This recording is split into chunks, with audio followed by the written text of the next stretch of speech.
बांसवाड़ा की गोविंद गुरु कॉलेज से छात्र संघ अध्यक्ष बनने के साथ अपने राजनीतिक जीवन की शुरुआत करने वाले महेंद्रजीत सिंह मालविया अब तक एक बार सरपंच, एक बार बांसवाड़ा लोकसभा सीट से सांसद, 3 बार जिला प्रमुख और 3 बार लगातार बागीदोरा विधानसभा सीट से विधायक रह चुके हैं। राजस्थान के मौजूदा मुख्यमंत्री अशोक गहलोत की सरकार में 2 बार मंत्री पद से नवाजे जा चुके हैं। बागीदोरा विधानसभा सीट एक ऐसी सीट है जहां आज तक के इतिहास में भाजपा कभी नहीं जीती। मालविया परिवार का दबदबा तो बागीदोरा में ऐसा है कि वर्तमान में महेंद्रजीत सिंह मालविया की पत्नी रेशम मालविया जिला प्रमुख और बेटा प्रेम प्रताप उप प्रधान है। छात्र राजनीति से अपने सियासी सफर की शुरुआत करने वाले मालविया की असल राजनीति की शुरुआत तब हुई जब बांसवाड़ा लोकसभा सीट पर चुनाव हो रहे थे।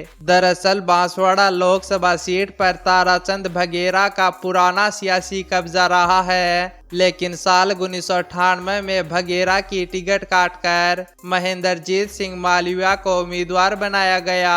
मुकाबला भाजपा की लक्ष्मी नीनामा से हुआ और यह चुनाव मालविया करीब 1 लाख वोटों के अंतर से जीत गए। बांसवाड़ा सीट पर तो कांग्रेस के महेंद्रजीत सिंह मालविया जीत गए, लेकिन देश में भाजपा की अटल बिहारी वाजपेयी सरकार बनी और यह सरकार महज 13 महीने तक ही चल पाई। 1999 में अटल बिहारी की सरकार गिरने के कारण दोबारा चुनाव हुए, लेकिन इस बार महेंद्रजीत सिंह की टिकट काटकर फिर से ताराचंद बघेरा को उम्मीदवार बना दिया गया और मालविया महज 1 साल तक की सांसद रह पाए। साल 2008 राजस्थान विधानसभा चुनाव में मालविया को बागीदोरा विधानसभा सीट से कांग्रेस पार्टी ने उम्मीदवार बनाया। महेंद्रजीत सिंह मालविया के सियासी सफर को जारी रखे उससे पहले आप बागीदोरा विधानसभा सीट का एक किस्सा सुनिए। बागीदोरा एक ऐसी विधानसभा है जहां पर आज तक के राजनीतिक इतिहास में भाजपा का कमल का फूल कभी नहीं खिला। यह एक ऐसी विधानसभा थी जहां 2008 तक तो भाजपा टक्कर में भी नहीं रही। कांग्रेस और जनता दल के नेताओं ने बारी बारी से बागीदोरा पर सियासी कब्जा जमाया है। साल 2008 राजस्थान विधानसभा चुनाव में कांग्रेस ने महेंद्रजीत सिंह मालविया को और जनता दल ने जीतमल खांत को उम्मीदवार बनाया।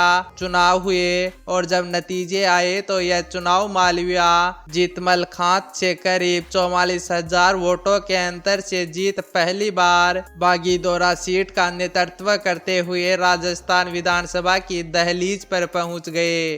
पहली बार विधायक बनने के बाद मालविया को अशोक गहलोत सरकार में पंचायती राज मंत्री पद से नवाजा गया था। 2013 वो साल था जब समूचे हिंदुस्तान में मोदी लहर थी। कयास लगाए जा रहे थे कि इस बार बागीदोरा विधानसभा सीट पर भी मोदी लहर में भाजपा अपना रुतबा दिखा पाएगी। कांग्रेस पार्टी ने महेंद्रजीत सिंह मालविया को उम्मीदवार बना दिया और भाजपा ने खेमराज गरसिया पर अपना दांव खेला। लेकिन जब चुनाव के परिणाम आए तो भले ही पूरे राजस्थान में मोदी लहर का रुतबा रहा, लेकिन बागीदोरा विधानसभा सीट पर भाजपा इस बार भी फीकी पड़ गई और कांग्रेस के महेंद्रजीत सिंह यह चुनाव करीब 14,000 वोटों के अंतर से जीत लगातार दूसरी बार राजस्थान विधानसभा पहुंच गए। मोदी लहर के बावजूद जीतना महेंद्रजीत सिंह का सियासी सफर इस बात का सबूत है कि बागीदोरा में मालविया परिवार के इशारे के बिना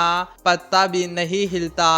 अब 2018 का राजस्थान विधानसभा चुनाव होना था। भाजपा चाहती थी कि वो इस बार बागीदोरा सीट पर अपना कब्जा जमाकर बरसों का राजनीतिक इतिहास तोड़े। 2013 वाले खेमराज गरसिया को भाजपा ने फिर से उम्मीदवार बना दिया। कांग्रेस की तरफ से फिर तीसरी बार महेंद्रजीत सिंह मालविया को चुनावी मैदान में उतारा गया। चुनाव हुए और जब नतीजे आए तो यह चुनाव भी भाजपा के हाथों से निकल गया और महेंद्रजीत सिंह यह चुनाव करीब 21,000 वोटों के अंतर से जीत तीसरी बार लगातार राजस्थान विधानसभा की चौखट पर पहुंच गए।